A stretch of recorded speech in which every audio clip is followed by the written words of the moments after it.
welcome to this section of the Captain's Log. In this section, I'm going to be talking about Klingons. And as everybody who's a Star Trek fan knows, Klingons are very, very strong on honor. Now, what exactly is honor? In my opinion, honor has 7 different aspects to it. The first one being honesty, fairness, or integrity in one's beliefs and actions. Also, it's a source of credit or distinction. Also, another thing that it could be is high respect that you have for other people, as for their worth, their merit, or what rank they hold in whatever organization it is. And also, such respect for that is manifested by the way you act towards them, or they act towards you. Also, another way of putting it is high public esteem, like somebody who does good works for other people. That's what I was trying to say. And also, the fame you get from, say, heroic actions, or if you are a soldier or a military person, and the glory that you get from the battles that you fought. Another way of thinking of honor is the privilege of being associated with or receiving a favor from somebody you really, really respect. That could go for any group or organization or anything like that. If you get a Man of the Year award or a Woman of the Year award. Also, it can, as I'm referring, it could be honors, evidence of your actions, as a special ceremony. For instance, recently my son was promoted to sergeant in the Army Reserves. He had a ceremony where he was promoted officially. He'd already, of course, received the higher rank from the Army, but the promotion ceremony was just that, to honor his promotion, to show people that he was deserving of respect and honor for having been promoted to sergeant. That's what I meant by ceremony. Also, with the military, there's awards and ribbons. The most famous in the military being the Medal of Honor. That's a decoration. A scroll, if you get promoted or if you graduate from college, you get a degree. That's an honor.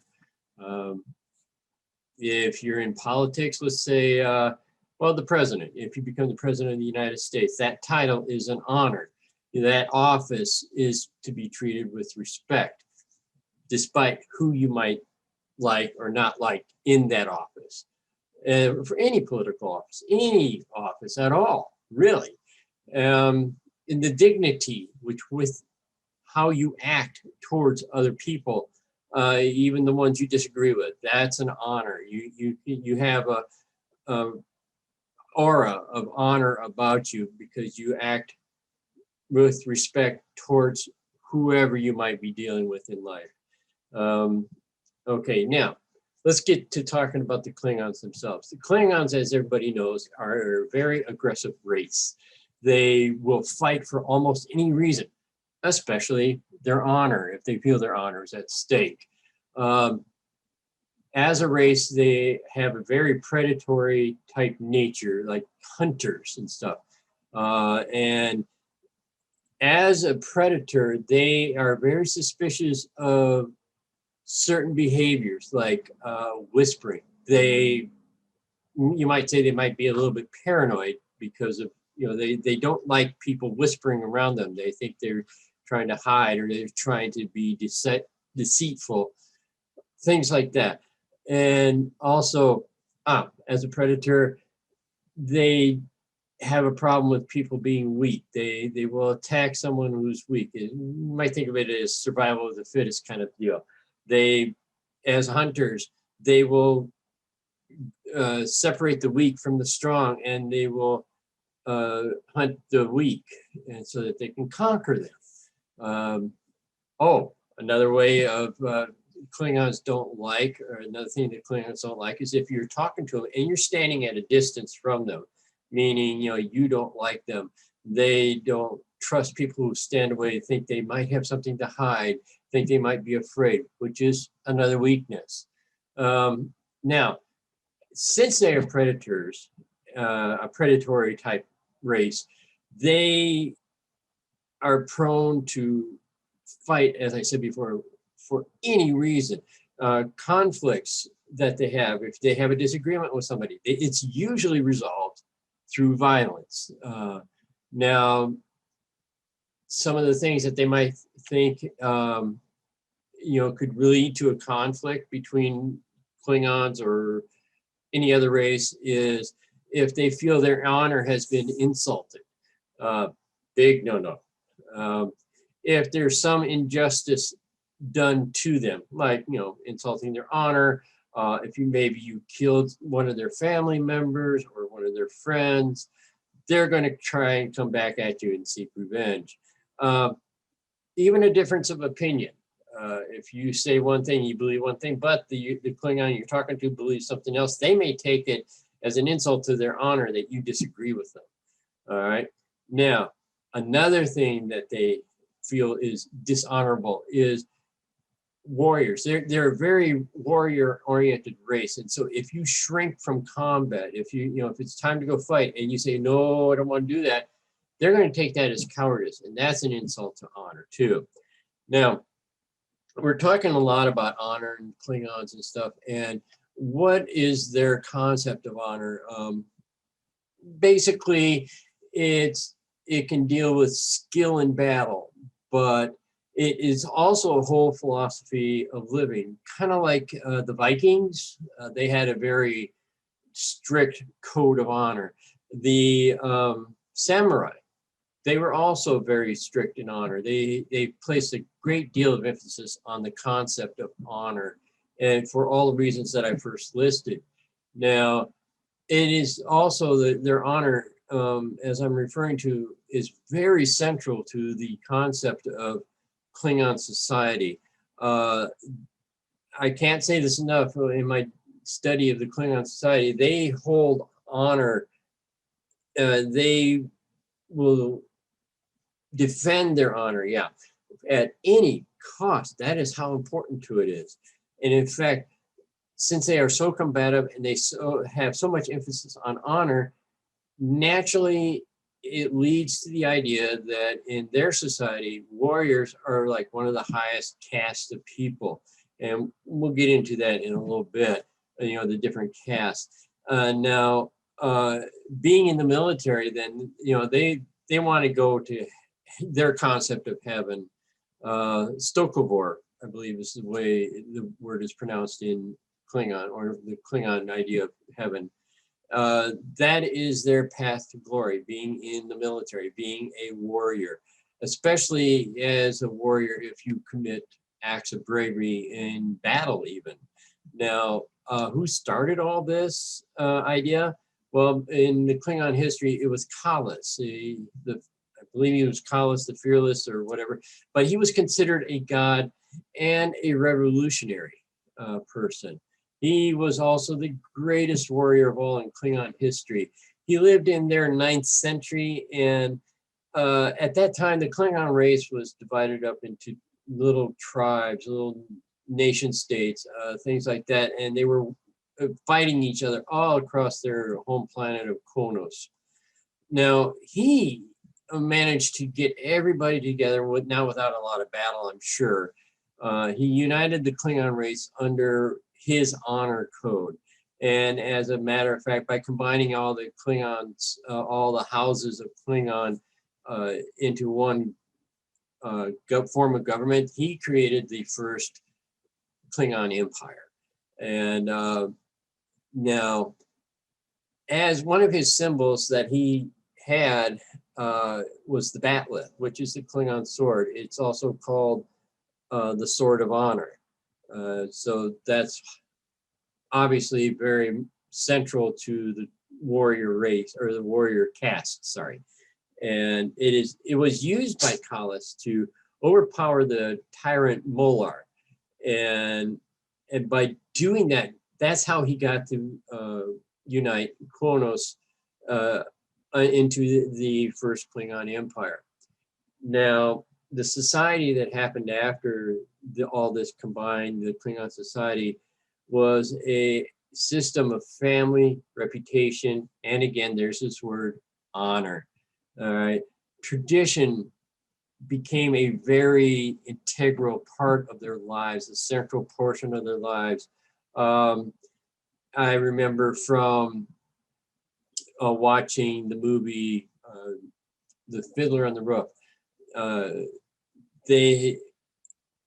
There's this one song called Tradition, and basically it was said that tradition lets them know where they stand, what's expected of them. Same thing with the Klingons. And now, as a result of their strict code of honor, adherence to tradition, if anybody in their society decided to break from observing any of the traditions, that was a big insult to their society. And as a result, it would bring shame to the offender, the person who did the offense, to his name, and several generations of his family. That would would not help matters at all. Now, what goes on in the warrior mind? Well, the Klingon warrior tends to want things clear cut. They are very blunt. They, especially in their speech and their manners. Just watch any Star Trek episode and you'll see this. Their psyche, things to them in their mind, things are either black or they're white. They're this or they're that. All right, good or evil, one or the other. There is no middle ground at all. And just like Yoda would said in Star Wars, you either do or you don't. There is no middle ground. Miyagi in the Karate Kid movies, when he was teaching Daniel how to do karate, he said, you either do karate yes or you do karate no. Do karate so in the middle, get squished just like grape. I remember that scene very well. It was one of my favorites. Now, a Klingon warrior, back to the Klingons, will declare his intent and say what's on his mind, of course, in a very blunt manner, very short voice and stuff. If you notice that watching the Klingon in any of the Star Trek episodes or the movies, you'll notice that they don't say a whole lot, but everybody definitely gets their meaning. Okay. And they say this with very proudly. They will look into the eyes of the others. They'll get up in their faces, as you know, and not doing so is also another way of insulting a Klingon. Now, the Klingon lifestyle, well, what happens with all this is that utilities, everything has to have a purpose, and it has to be worthwhile. It has to contribute to society, you know, very streamlined. Everything else that is considered might be a luxury is scoffed at, and it will be ignored. In the original episode, Day of the Dove, it was in Trouble with Tribbles. Koloth would say, you know, I noticed that you staff your ship with, shall we say, non-essentials. And that is an indication in society, in Klingon society, of that they consider having women on board as luxuries, not as essential. Very male-oriented, very warrior-oriented society.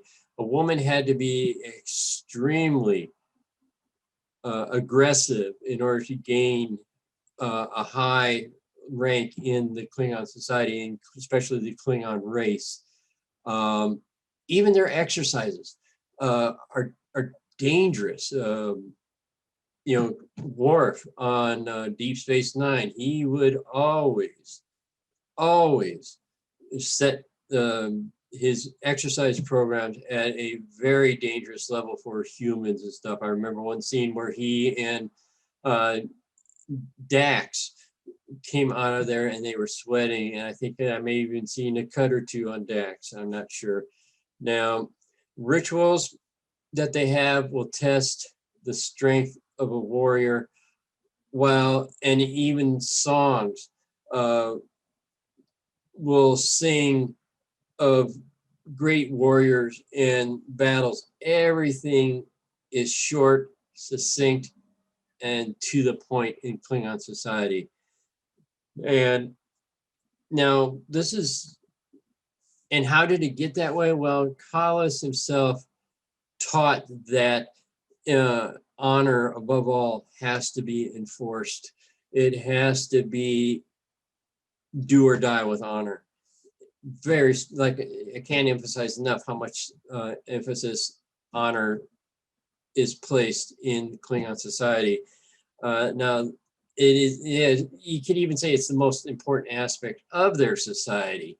And it shows in the total sum of their actions as well, but in the individuals and the honor depends on how the person acts and how even their parents or relatives act. It all combines into one's personal honor, reflecting on that person or something to be defended if it's insulted. Now, honor can also be gained by victory in battle or the ultimate sacrifice to die for the glory of the empire. It can be lost also, though, by cowardice, shame, or defeat. Now, dying in battle is not considered defeat because it's, pretty much an automatic ticket to their Stokovor, their version of heaven, or I referred to the Vikings before, Valhalla, even, if you want to think about that.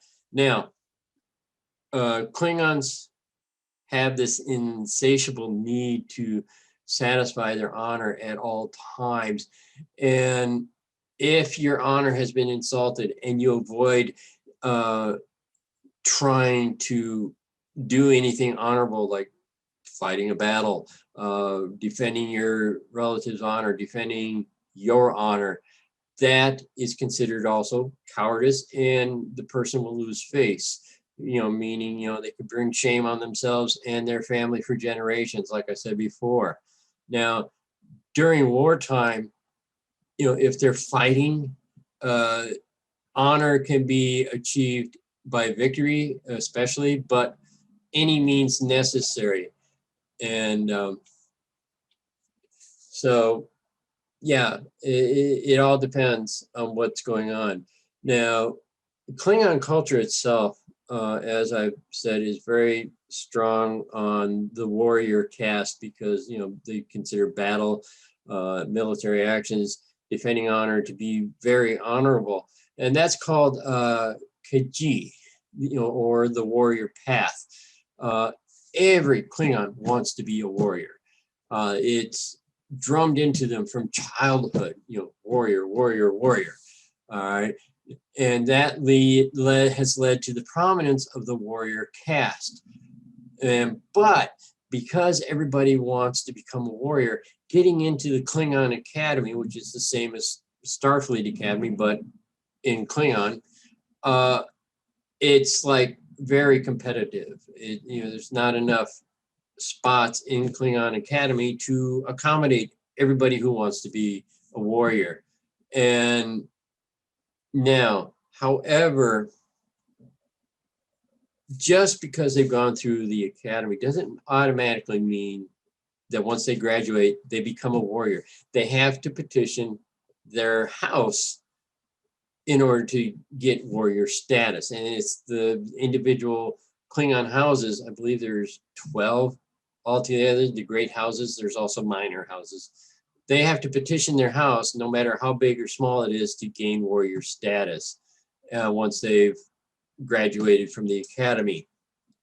Now, anybody else who doesn't make it through the academy is relegated to one of the lower castes, and they have to find other means besides being a warrior to support themselves and their family, their houses. And now a lower profession then could be something like a factory worker, a farmer, a merchant, doctor, whatever else. Anything not being a warrior is a lower class. Now, the rest of society after the warrior, since it's the first tier of society, the nobility, actually the warrior caste is not the highest caste of Klingon society. Of course, there's the nobles, the rulers, the emperor. That is, of course, the highest caste in what everybody would like, but also very difficult. It's kind of, being in a caste is kind of like in a pyramid. The nobles are at the highest and the smallest, and branching on down, the warriors would be the next. Now, the nobility, like I said, is the highest, and they are presumed by their position to be the most honorable of all kind of Klingons. And of course, rank has its privileges in Klingon society as well as in Earth society. And now the next after the nobility in prominence and importance is, of course, the warrior caste, and I've already said a lot about that. After that, under the warriors, additionally, is accountants, weaponsmiths, nursemaids, and any other second-rate professions which are required to support society, but not being a warrior or a noble. Also, after the Klingons that were refused induction into the military after they went through the academy, they're into the third tier of Klingon society. The fourth tier, under the non, after the third tier of the accountants, the weaponsmiths, and all them, consists of the races that the Klingon Empire has conquered. They are considered Klingon citizens, but they are like on the fourth level of society. And however, they are above slaves, which the Klingons have. And at the very bottom of the rung are the Klingons who have so shamed themselves that they've been exiled. They have no rights. They have lost everything in Klingon society. They may as well just go off and be by themselves, which is, of course, why they're called exiles.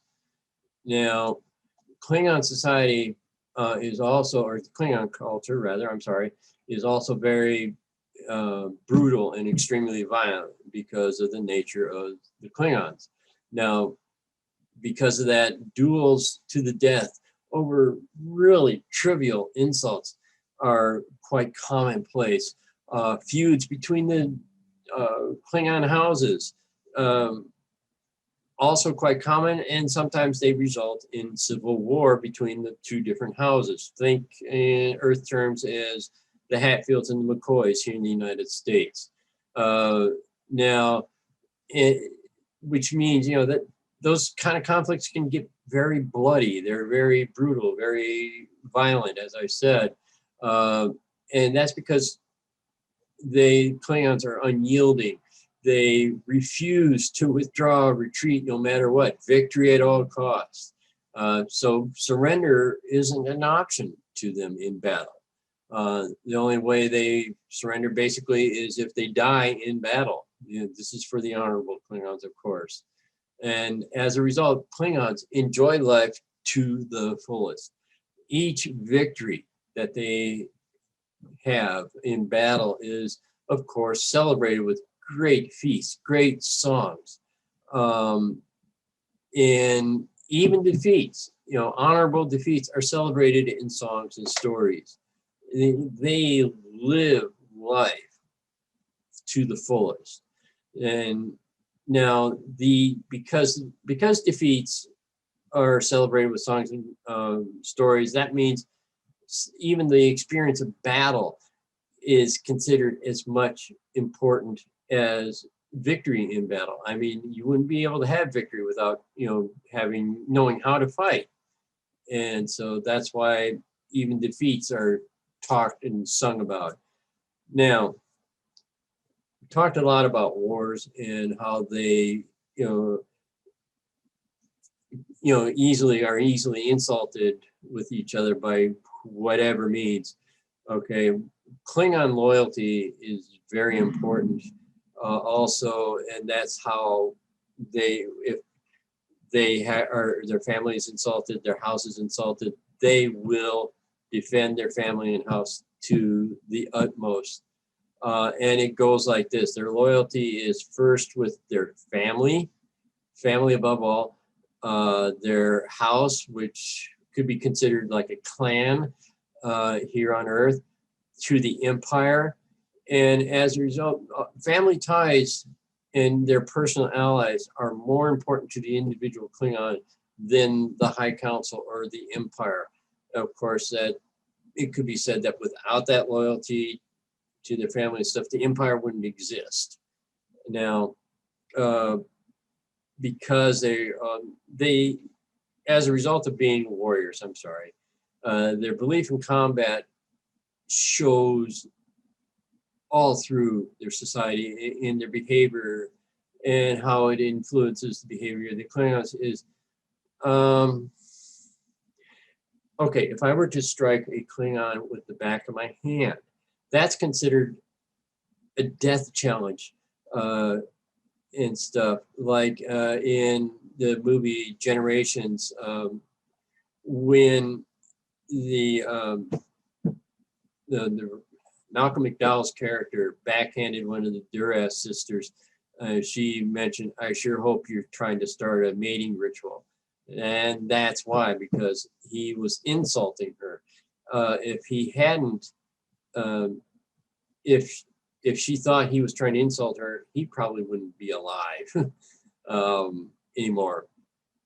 Now, as honor is very valued, deceit, unless it's to deceive the enemy, is considered bad news in the Klingons society. And as I've said before, the belief in combat, the way there's some combative nature, is also evidenced by the fact that when they talk to each other in a proud manner, it's also very loud. It's a kind of like beating of the chest kind of thing, hey, puff up the chest, make themselves seem greater than the enemy believes they are, hopefully to scare the enemy. And, again, hushed whispers are insulting. They don't like that at all. Now, this is one of the reasons why the Klingons don't like the Romulans, because whereas the Klingons are loud and boisterous and very showy in their actions and stuff, Romulans, on the other hand, tend to deal in the shadows. And the Klingons find this very cowardly and very insulting, which is why they will probably never form an alliance with the Romulans, at least not by choice. Okay. Now, because they are so proud, the Klingons are also tend to be selfish. If their honor has been insulted, they are willing to waste the Empire's resources in battle just to make sure that if it ends in a glorious death, they can look forward to it. All because they've been personally insulted. And as a result of that, each Klingon considers the pursuit of honor above all else to be more important than anything else, even if it costs the Empire resources, costs the Empire goals. As long as their personal honor has been satisfied, all is good. And with all this having been said, Klingons are very, very obsessed with combat. Their most famous warriors were highly revered. The incident or the example of Kalis was central to their society now. Almost, in fact, because so much importance on the military is placed in their society, almost all of their, well, a very high percentage of their economy is geared towards financing the military. And even the most influential families had their own private armies, which is one of the reasons why civil wars are possible between the different houses. And that goes on to their empire, where it has, clashes with its star neighbors multiple times during its history, clashes with their neighboring houses multiple times. So as a result, civil war on Kronos is very common at many levels in society. And so it's for all this that I've talked about today is why I find the Klingons very fascinating. I'm not going to get into, I don't have time to get into why the Klingons have so many different appearances in Star Trek. I can do that at a later time, but I thought I would explore a little bit about touch a little bit on some of the aspects, the more common aspects of the Klingon Empire. And I hope that you find this as fascinating today as I did.